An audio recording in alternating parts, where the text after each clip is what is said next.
Dapatkan motivasi hidup untuk raih sukses sejati dalam Smart Motivation.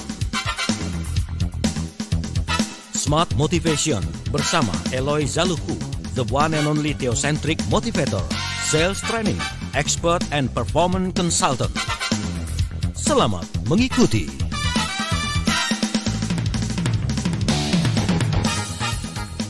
Selamat malam Anda para pemimpin, Anda para smartisters, dan juga siapapun Anda dimanapun Anda berada.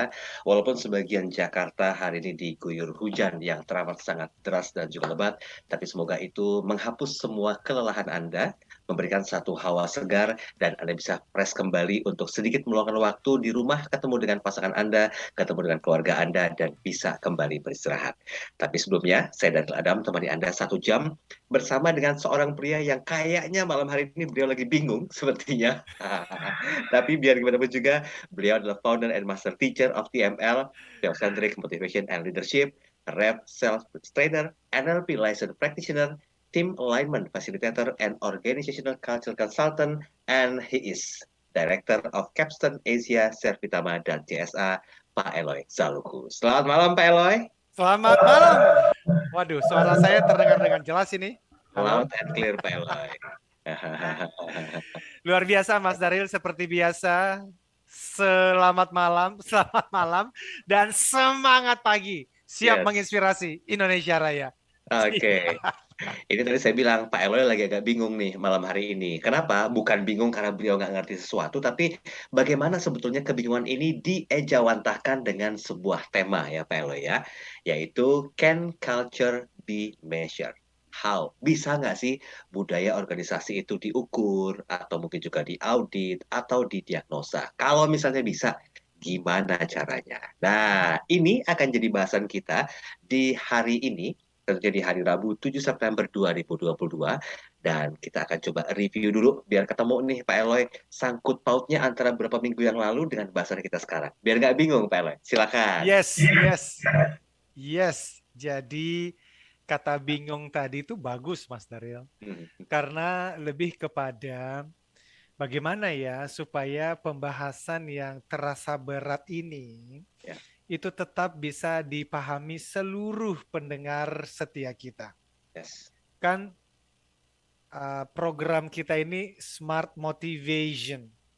Artinya pendengarnya semua orang bisa, bukan hanya pemilik perusahaan, bukan hanya pemimpin organisasi dan lembaga. Sementara topik kita ini, ya itu tadi, memang kalau nggak bisa disampaikan dengan cara yang mudah dimengerti, ini sepertinya konsumsi para petinggi. Tapi saya yakin bersama dengan Mas Daril kita bisa membawakan tema ini dengan light, dengan sederhana, sehingga semua pendengar akan mendapatkan manfaat. Dan lebih lagi, kalau para pendengar berkenan untuk berpartisipasi, bertanya, menyampaikan komentarnya, sehingga topik yang terasa agak kering, itu ternyata bisa fun dan bermanfaat untuk kita semua. Nah, jadi Mas Daril, saya review apa yang sudah kita bahas selama 3 kali pertemuan. Karena ini kan series ya, ini bisa lama karena ini bagian dari materi buku yang sedang saya tuliskan. Nah, di part yang pertama kita membahas what is organizational culture. Memahami apa itu budaya organisasi dan mengapa penting. Waktu itu kita berbicara bahwa yang namanya culture mudahnya adalah what we do when no one see. Apa yang kita lakukan pada saat tidak ada orang lain yang melihat. Ya toh? Dan kalau di level individu namanya kebiasaan. Apakah kita terbiasa menolong orang atau meminta tolong, itu kebiasaan. Apakah kita terbiasa senyum atau justru cemberut, itu kebiasaan. Nah, karena itu di pertemuan kedua kita membahas tentang how organizational culture drives performance. Oke, kalau budaya organisasi sudah kita pahami, yaitu kebiasaan. Lalu bagaimana kebiasaan atau budaya organisasi itu mendrive atau menentukan kinerja perusahaan, baik itu perusahaan nasional, multinasional, kementerian, dan seterusnya. Dan pada akhirnya minggu lalu kita lebih dalam lagi membahas tentang how organizational culture its strategy for breakfast, lunch, and dinner. Itu satu kalimat yang sangat terkenal dalam dunia budaya organisasi yang disampaikan oleh Pak Peter Drucker bahwa budaya organisasi memakan habis strategi yang telah dibuat oleh organisasi. Dan minggu lalu kita menyimpulkan jangan sampai budaya memakan strategi. Kan sayang. Iya dong. Apalagi di tengah-tengah kondisi saat ini ya toh yang kita sebut dengan ya ini bukan hanya perlambatan ekonomi ya, tapi krisis ya, naik semuanya nih. Bensin naik, wah semuanya. Jadi jangan sampai budaya termakan habis. Strategi dimakan habis oleh budaya. Terus bagaimana? Dua-duanya harus disiapkan bersamaan. Strategi, taktik disiapkan, tetapi di saat yang sama budaya disiapkan. Nah, siapa yang mempersiapkan, siapa yang membangun atau meruntuhkan budaya ini, namanya adalah kepemimpinan, Mas Daryl. Itulah sebab judul bukunya Leadership and Culture Transformation. Jadi sebelum budaya ditransformasi, leadership-nya dulu ditransformasi. Dua-duanya harus ada. Jadi itu dua sisi mata uang. Sisi pertama, kepemimpinannya kuat. Kalau kepemimpinannya kuat, maka budayanya kuat. Sebaliknya, kalau kita lihat, wah budayanya lemah ini, berarti kepemimpinannya lemah. Kalau di satu lembaga kita melihat terjadi korupsi yang merajalela, maka itu berarti tanda kepemimpinan di sini, budayanya ya korupsi itu. Begitu Mas Daryl. Ini sebenarnya udah terjawab sih Pak Eloy, kalau dari perspektif saya ya, dari pertanyaan kita. Bisa nggak sih budaya organisasi itu diukur, diaudit, atau didiagnosa? Ya penjelasan Pak Eloy tadi barusan itu hasil risetnya. Tapi nggak sebegitu mudahnya gitu loh. Karena ada banyak proses yang perlu Anda lakukan untuk bisa lebih memahami tentang esensi budaya yang bisa diukur, didiagnosa, dan dilakukan perhitungan lainnya. Nah, yuk kita bahas yuk dengan santai dan rileks malam hari ini di program Smart Motivation. Kami mengundang Anda silakan berkomentar seperti biasa di WhatsApp kami 0812 11 12 959. Jangan lupa kami live juga audiovisual di kanal YouTube Smart FM. Jadi Anda bisa like, comment, share, dan juga subscribe. Kita kembali setelah jeda iklan komersial berikut ini.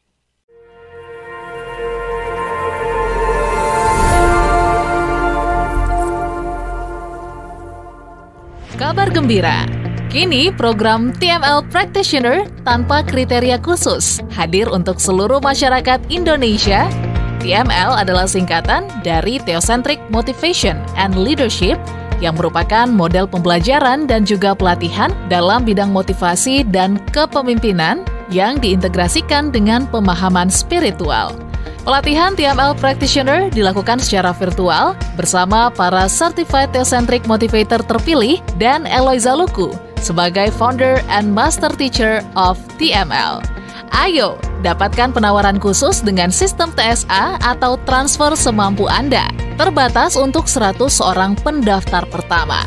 Segera daftarkan diri Anda melalui WhatsApp di 0813 983 98127 atau 0818 089 09199. Jadilah TML Practitioner dan ukir jejakmu.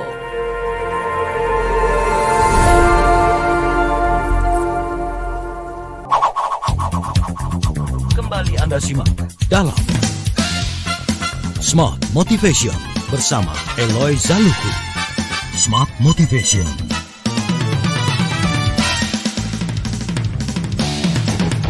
Kita balik lagi di program Smart Motivation bersama dengan Pak Eloy Zaluku, dan hari ini kita masih bicara tentang culture ya, atau budaya. Dan kalau kabarnya indikasinya mungkin smart listeners sudah bisa jawab gitu. Kalau budaya itu bisa diukur dengan hasil kinerja, bisa diukur dengan pencapaian dari perusahaan, bisa diukur dengan komitmen dari para SDM-nya, bisa diukur dengan tingkat disiplin dari para people-nya. Nah, itu sok tahunya saya aja gitu loh. Nah, kali lo ke situ juga pemikirannya. Tapi ternyata ada pola ukur lainnya yang ini akan dijabarkan oleh Pak Eloy Zaluku. So, Pak Eloy, can culture be measured? How? Thank you, Mas Daryl. Jadi sebetulnya yang menarik ada mbahnya culture, atau bahkan bisa disebut the father of organizational culture, Profesor Edgar Schein namanya.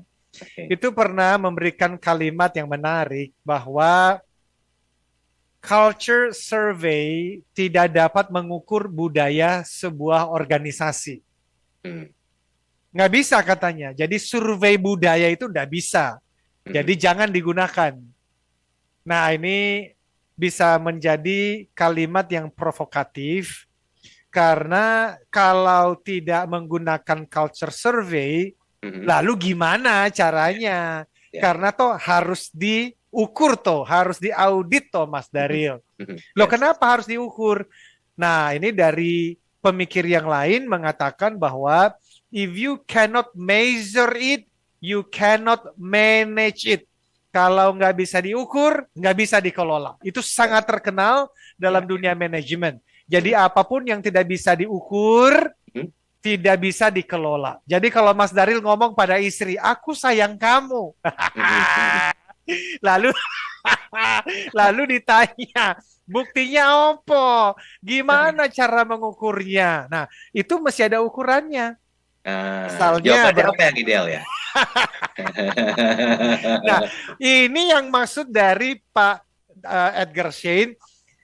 Masing-masing orang itu punya keunikan jawaban sesuai dengan harapan masing-masing istri. Kalau kemudian Mas Daryl mengatakan kepada istri dan istri setuju bahwa ukuran cintaku kepadamu adalah berapa banyak waktu luang yang kusiapkan untukmu. Berarti time, quality time. Tetapi kan tidak semua istri mengharapkan quality time, Mas Daryl. Ya, betul. Kan ada istri yang merasa ada waktu, gak ada waktu, nomor 2 buat gua. Yang penting transferannya, Om. Ya. Nah, ini maksud dari Edgar Schein. Kalau survei itu biasanya tuh menggeneralisasikan gitu loh, Mas Daryl. Jadi ada beberapa dimensi yang diukur. Tadi kinerja. Bisa aja mengukur mengenai gaya kepemimpinan.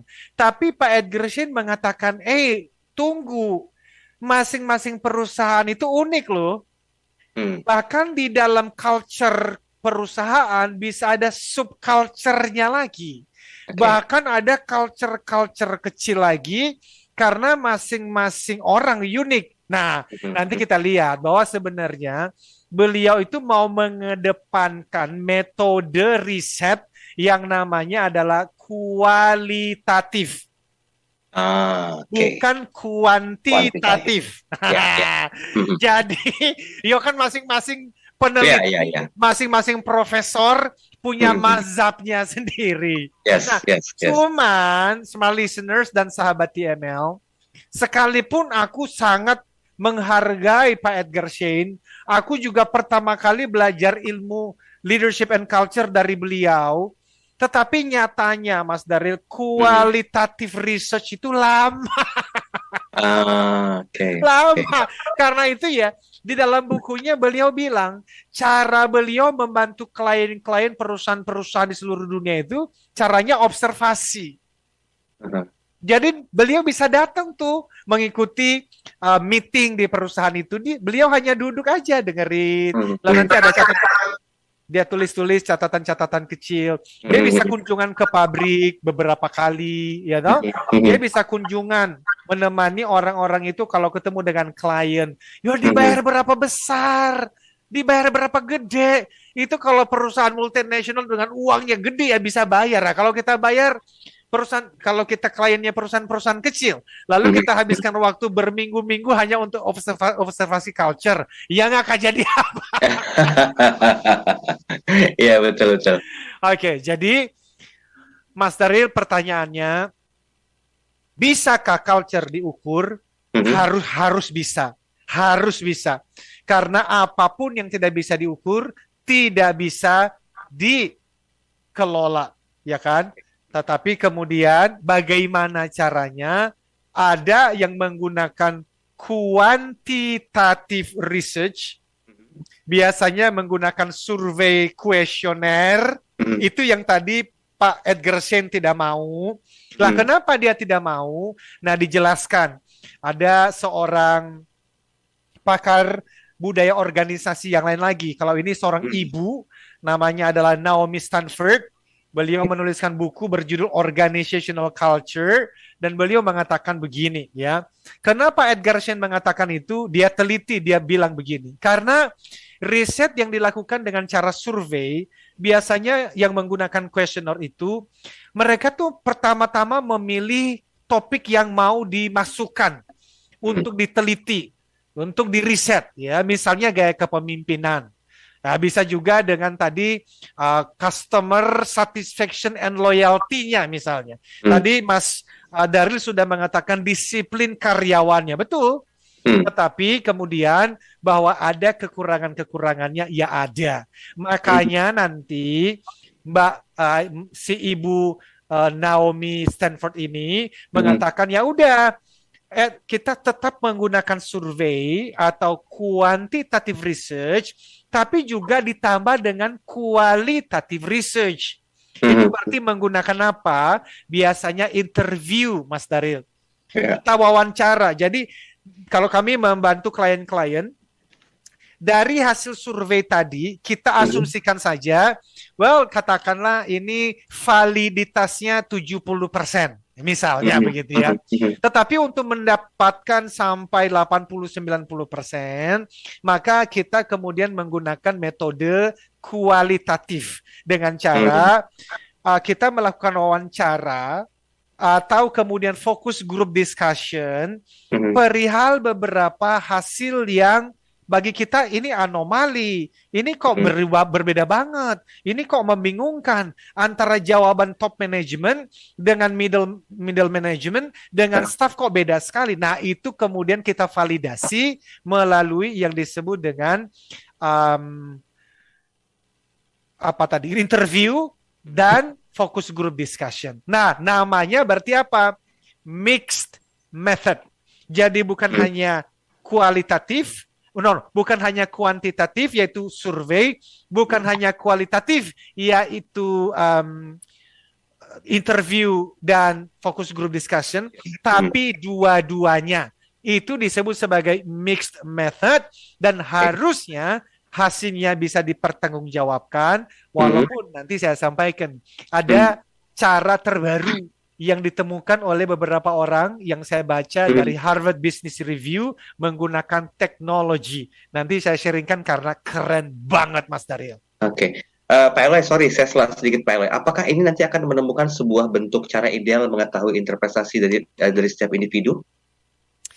Sebenarnya kalau per individu tidak bisa, Mas Daryl. Oh, nggak bisa ya? Karena yang kita potret itu kan budaya organisasi atau budaya tim atau minimal di level divisi departemennya. Dan itu berarti kumpulan dari seluruh orang yang kita wawancara atau kita survei. Dan biasanya pun kita tidak survei semua. Bayangkan kalau ada 1.000 karyawan-karyawati, ya kan? Biasanya kita mengambil sekian persen saja yang bisa menjadi sampling gitu ya, kita sampling untuk kemudian menjadi panduan kita di dalam membangun budaya yang baru. Nah, kami menggunakan yang namanya drive model, Mas Daryl. Drive itu kan kalau artinya tuh menyetirkan, mengendarai kan, tetapi itu adalah singkatan. D-nya adalah diagnose. Ya kan? R-nya kita baru renew.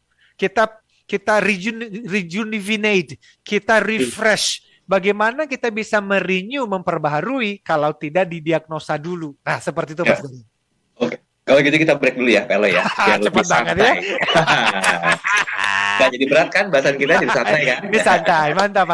Oke, kita break dulu, nanti kita sambung lagi di sesi berikutnya. Oh ya, Smart Listeners jangan hanya pasif saja, tapi boleh bertanya, berkomentar di WhatsApp kami 0812 11 12 959. Kami akan segera kembali.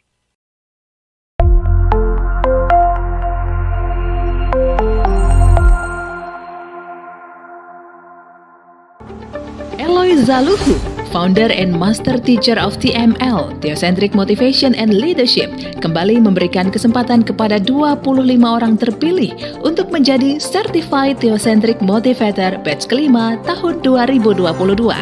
Jadilah Theocentric Motivator and Professional Sales Trainer dengan konsep pelatihan yang menggabungkan pemahaman spiritual dengan ilmu motivasi dan strategi penjualan yang tepat. Dilatih secara langsung oleh Master Teacher Eloy Zaluhu, dapatkan sertifikasi dan legalitas untuk mengajarkan materi pelatihan Theocentric Motivation and Rave Sales Principles di seluruh Indonesia dengan peluang penghasilan hingga 25 juta rupiah per satu hari training, bahkan lebih. Pelatihan dilaksanakan secara virtual online pada hari Jumat dan Sabtu 16-17 September dan 23-24 September 2022. Dapatkan penawaran khusus yang terbatas hanya untuk batch 5 tahun 2022. Potongan hingga 80% dari investasi normal. Syarat dan ketentuan berlaku. Segera daftarkan diri Anda ke 0813 983 98127 atau 0818 0890 9199. Be the next certified Theocentric Motivator and Rave Sales Trainer.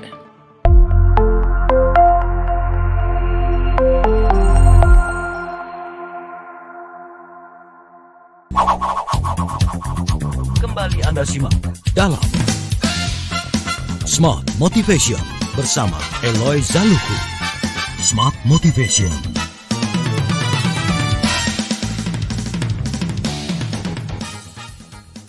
Oke, terima kasih Anda masih bersama kami dalam program Smart Motivation bersama dengan Pak Eloy Zaluhu, dan hari ini kita memberikan sebuah pertanyaan besar sih sebetulnya ya, buat kita sharingkan bersama-sama. Bisa nggak sih sebetulnya yang namanya budaya organisasi itu diukur atau diaudit atau namanya didiagnosa, kalau bisa tuh gimana caranya gitu. Nah ini baru setengah. Pak Eloy, saya izin ke WhatsApp ya Pak Eloy ya. Ini silakan. Ada yang komentar ini sebentar. Tadi ada Ibu Nadia. Kalau Ibu Nadia bilang begini, saya juga agak sedikit bingung Pak Eloy dan juga Mas Daril, apakah bisa budaya organisasi itu diukur? Biasanya memang hasil akhirnya itu kelihatan setelah pindah ke generasi berikutnya. Ada nggak sih perbedaan budaya dan bagaimana sukses yang bisa dilihat dari budaya-budaya sebelumnya? Contoh misalnya, ketika perusahaan keluarga itu sukses di generasi yang pertama, belum tentu loh dengan penerapan budaya yang sama akan sukses di generasi kedua. Itu sih buat saya tolak ukurnya. Oke, silakan. Pak Eloy mau berkomentar? Monggo. Oh iya, sebetulnya justru budaya itu kan harus selalu relevan. Yeah. Makanya kita menggunakan istilah transformation, leadership and culture transformation. Okay. Kami pernah membantu sebuah family business, perusahaan keluarga yang sudah lebih dari 30 tahun usia bisnis itu dan berhasil.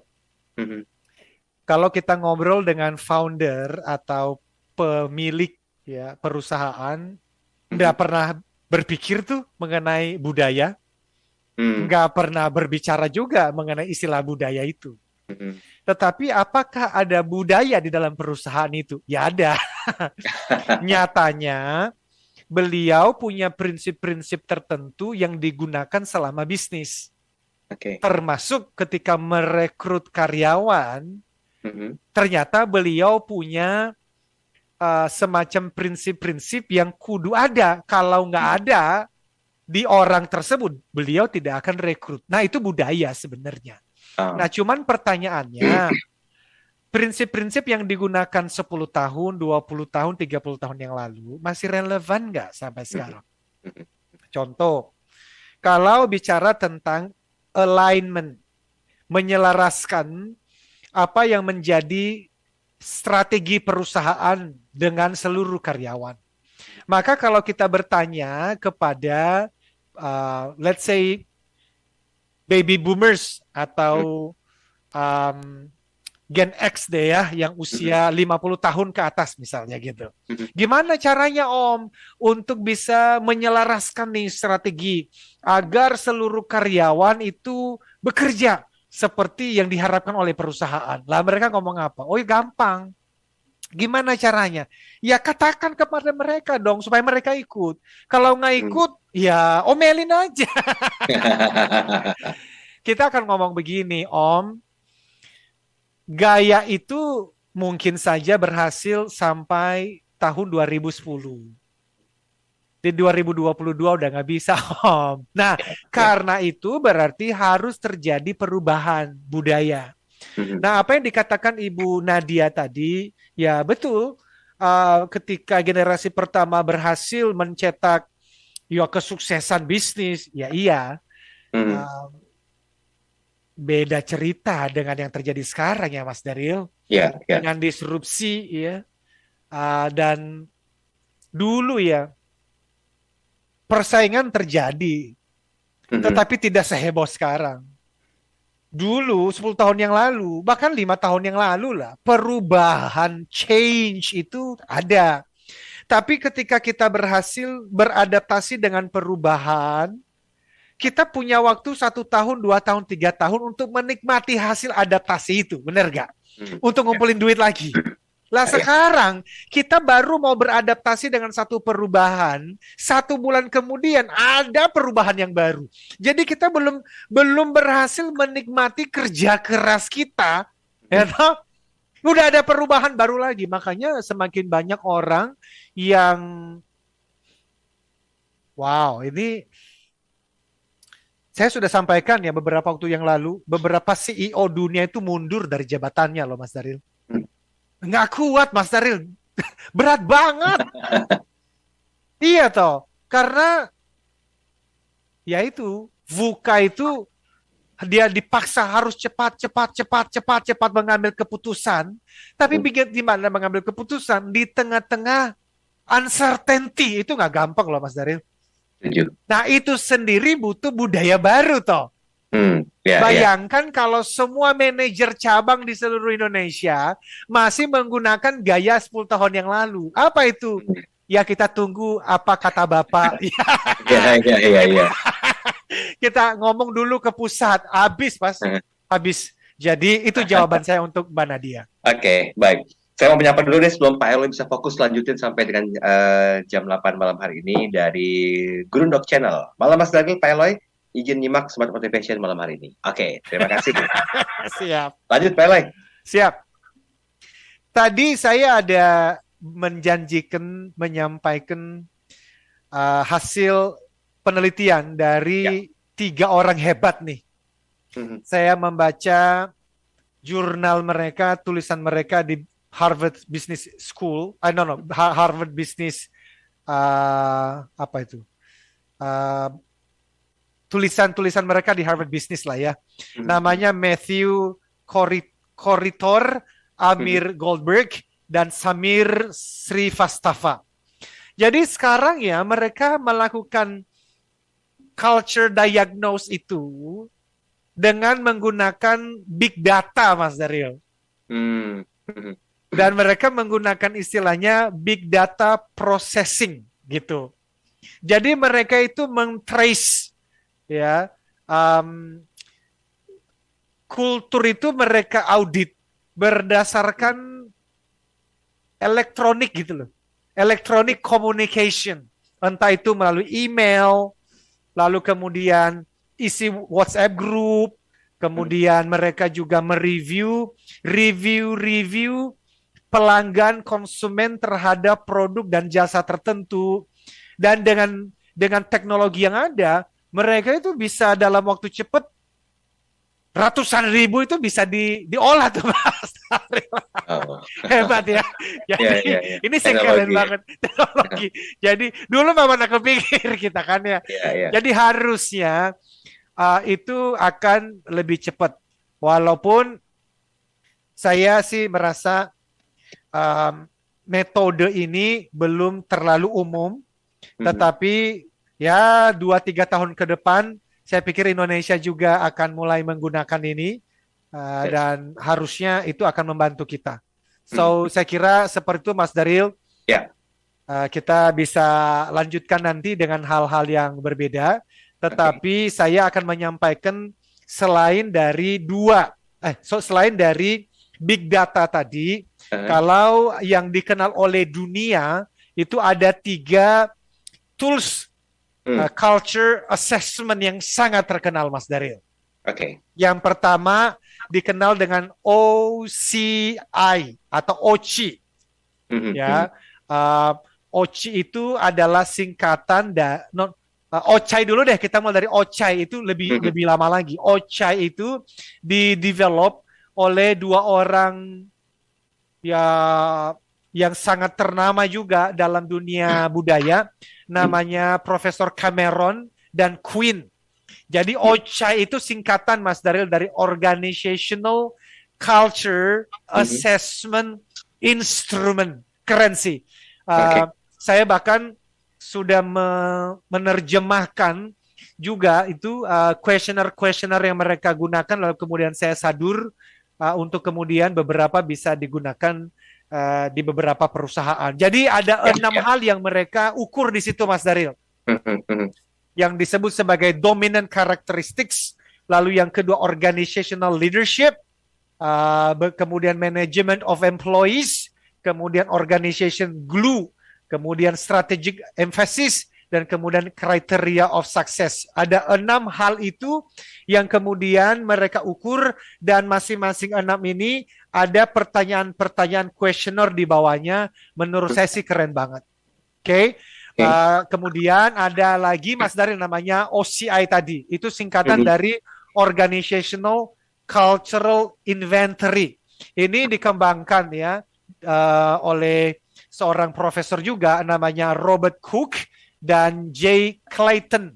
Dan akhirnya mereka menjadi partner dari perusahaan ternama yang besarnya di New Zealand dan Australia, namanya Human Synergistics, yang memang khusus membahas mengenai culture, organizational cultures. Dan yang terakhir, saya banyak belajar dari seorang guru, namanya adalah Fred Reichheld dari Bain Company. Mereka menggunakan namanya NPS. Itu singkatan dari Net Promoter Score. Ini juga keren banget. Jadi ketika kita mengkomunikasikan ketiganya, apalagi kalau nanti suatu hari ya kita punya kemampuan teknologi menggunakan big data tadi, keren banget seharusnya. Seperti itu Mas Daryl. Berarti bisa dibilang ada kok ya tools-tools yang bisa kita implementasikan untuk mengukur sebuah budaya dalam sebuah organisasi ya Pak Eloy ya. Cuma masalahnya, nah itu dia, mungkin kurang familiar karena melihatnya tidak bisa diukur gitu. Bukan begitu Pak Eloy? Bener. Dan Mas Daryl, kalau mengharapkan hasil yang valid, kita ngomong jujur nih ya. Sampai hari ini tuh memang agak costly. Ya karena kan tadi tuh bayangkan kalau ada 1.000 karyawan, kita survei melalui kuesioner. Tapi kan kita tidak akan puas dengan hasil kuesioner saja. Kan kita akan adakan yang namanya interview, kita wawancara. Bukan hanya interview, kita akan lakukan lagi yang namanya focus group discussion. Lalu kemudian kita akan melihat materi promosi perusahaan tersebut. Kita akan melihat skrip yang mereka gunakan di dalam merekrut karyawan. Kita akan observasi ketika mereka mewawancara karyawan apa yang mereka cari. Jadi ada Mas Daryl, tetapi kalau mengharapkan hasil yang valid banget, it takes time. Karena itu biasanya saya punya pendekatan begini. Bagaimana kalau kita mengukur suhu badannya saja dulu. Yang penting kita lay down dulu culture yang kita memahami ini relevan untuk kondisi saat ini. Nanti kalau kemudian ada kebutuhan khusus, misalnya merger antara dua perusahaan, maka bolehlah kita melakukan diagnosa yang lebih mendalam. Tapi kalau tidak sampai kebutuhan seperti demikian, biasanya saya mengatakan kita mulai dari yang paling sederhana dulu saja. Itu Mas Daryl. Ya, tapi jangan beranggapan bahwa memang culture survey itu nggak bisa diukur ya dari sebuah organisasi ya. Bisa ya. Bukan jadikan itu pembenaran ya Pak Eloy ya. Karena costnya banyak ya. Oke, kita break dulu Pak Eloy. Ngopi-ngopi dulu biar santai malam hari ini. Tinggal satu sesi terakhir dan satu komentar yang masuk di WhatsApp. Kami akan segera kembali setelah jeda iklan komersial berikut ini.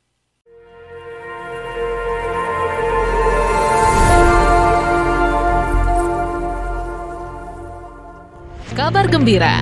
Kini program TML Practitioner tanpa kriteria khusus hadir untuk seluruh masyarakat Indonesia. TML adalah singkatan dari Theocentric Motivation and Leadership yang merupakan model pembelajaran dan juga pelatihan dalam bidang motivasi dan kepemimpinan yang diintegrasikan dengan pemahaman spiritual. Pelatihan TML Practitioner dilakukan secara virtual bersama para Certified Theocentric Motivator terpilih dan Eloy Zaluku sebagai Founder and Master Teacher of TML. Ayo, dapatkan penawaran khusus dengan sistem TSA atau transfer semampu Anda. Terbatas untuk 100 orang pendaftar pertama. Segera daftarkan diri Anda melalui WhatsApp di 0813 983 98127 atau 0818 089 09199. Jadilah TML Practitioner dan ukir jejakmu.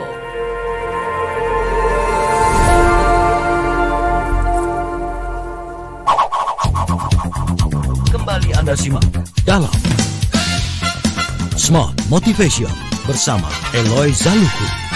Smart Motivation.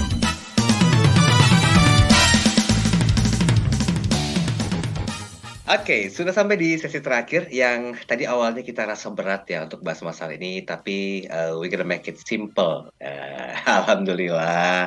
Jadi ada satu bentuk cara untuk menyampaikannya yang terkesan kayaknya kok nggak mungkin lah yang namanya budaya organisasi itu bisa diukur. Ternyata ini mulai terjawab pelan-pelan dengan metode-metode yang dulu pernah dilakukan, walaupun kadang-kadang dijadikan ini sebagai sebuah highly cost buat para perusahaan. Nah, ini yang perlu dicermati lagi. Ada, tapi ya begitu, term and condition-nya berlaku.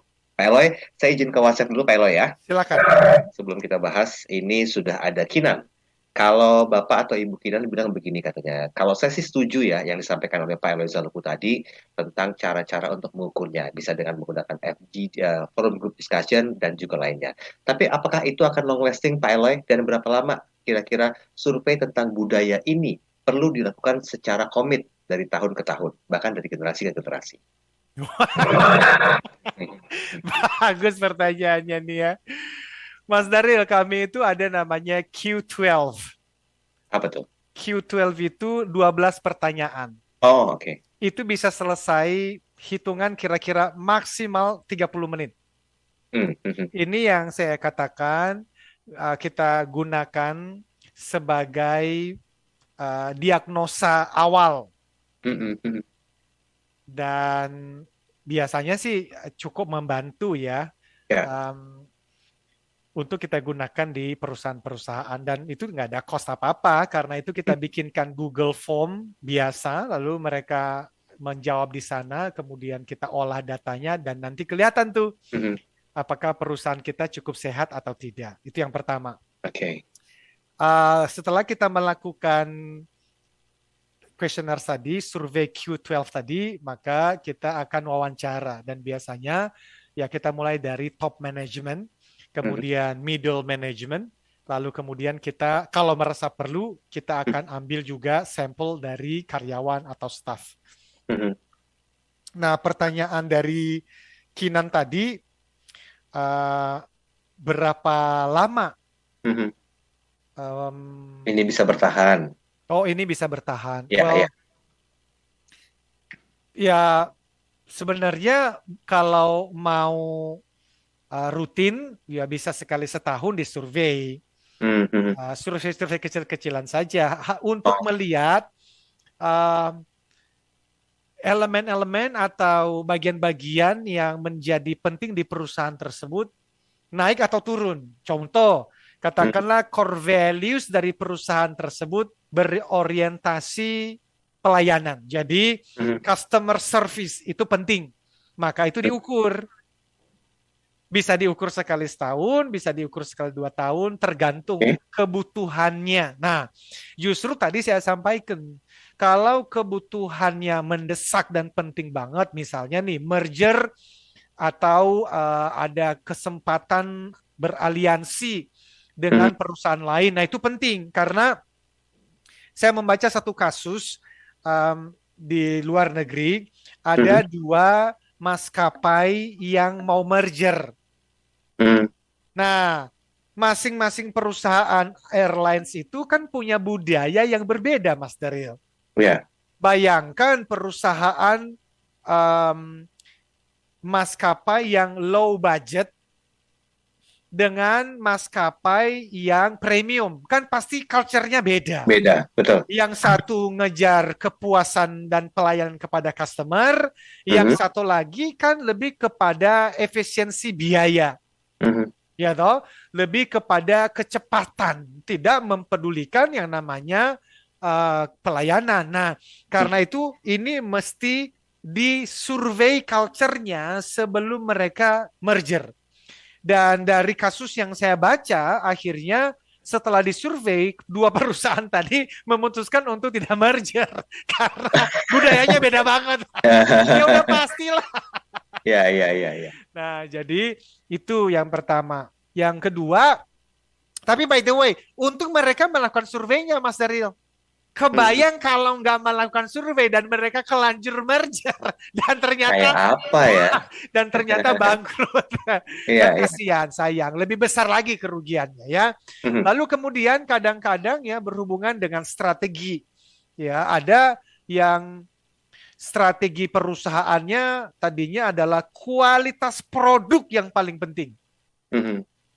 Tapi dengan kondisi ekonomi saat ini, mereka mulai berpikir justru kecepatan yang paling penting.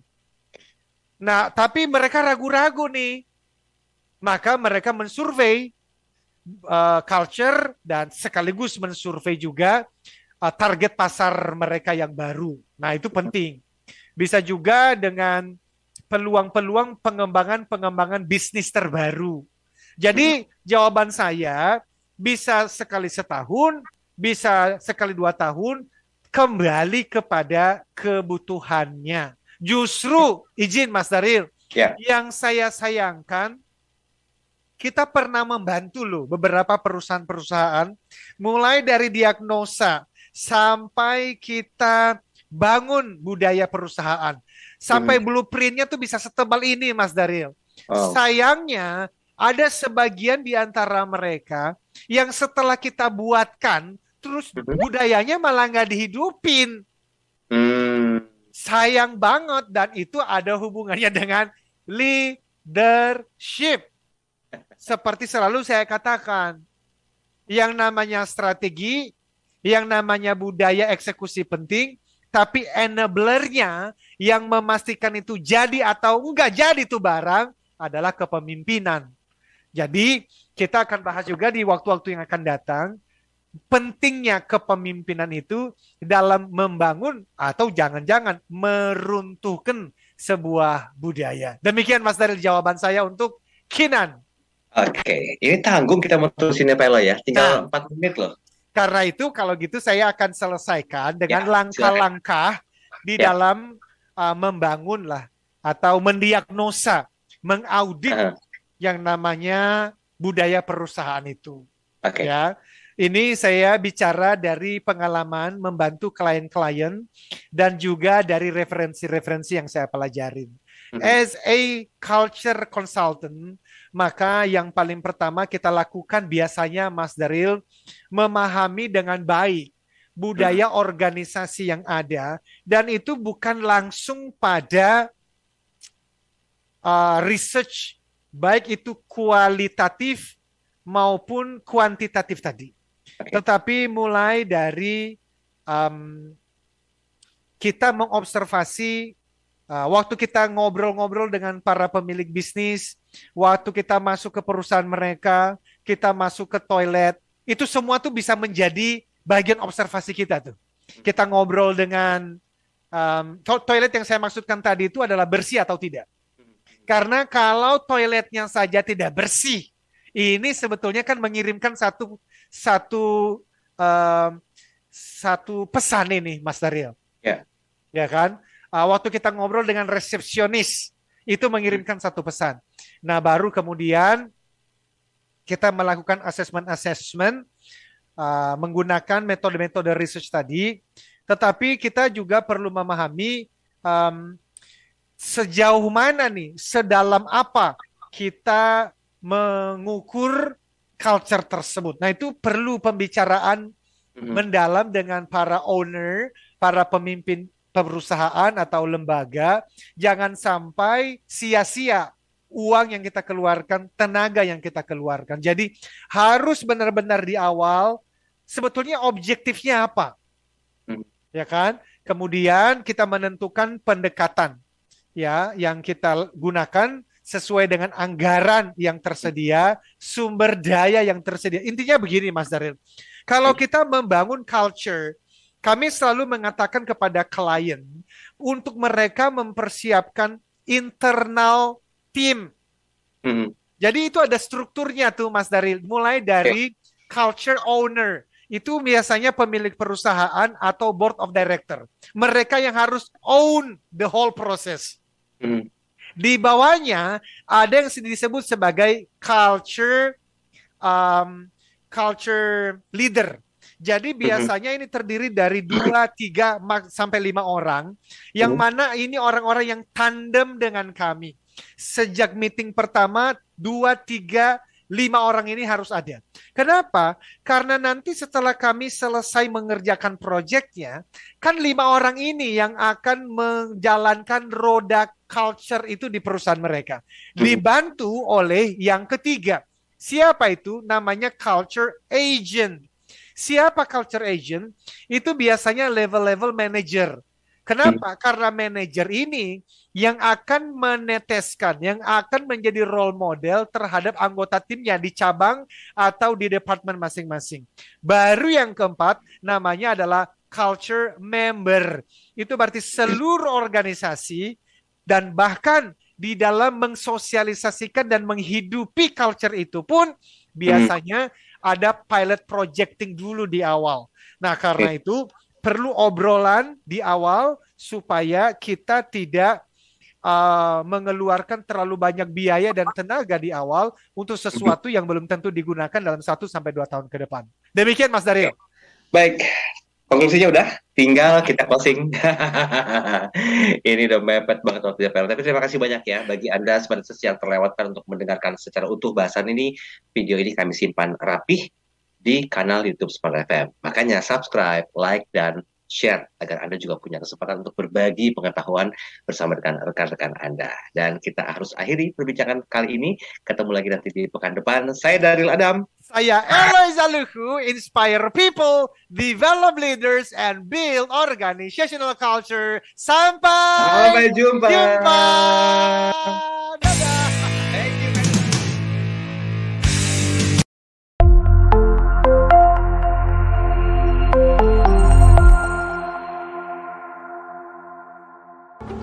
Eloy Zaluhu, founder and master teacher of TML, Theocentric Motivation and Leadership, kembali memberikan kesempatan kepada 25 orang terpilih untuk menjadi Certified Theocentric Motivator batch kelima tahun 2022.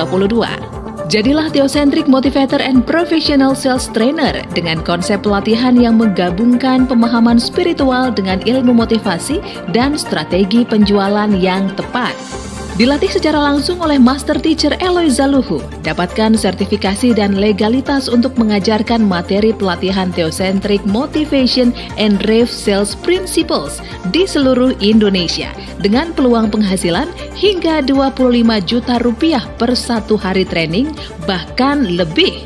Pelatihan dilaksanakan secara virtual online pada hari Jumat dan Sabtu 16-17 September dan 23-24 September 2022. Dapatkan penawaran khusus yang terbatas hanya untuk batch 5 tahun 2022. Potongan hingga 80% dari investasi normal. Syarat dan ketentuan berlaku. Segera daftarkan diri Anda ke 0813 983 98127 atau 0818 0890 9199. Be the next certified Theocentric Motivator and Drive Sales Trainer.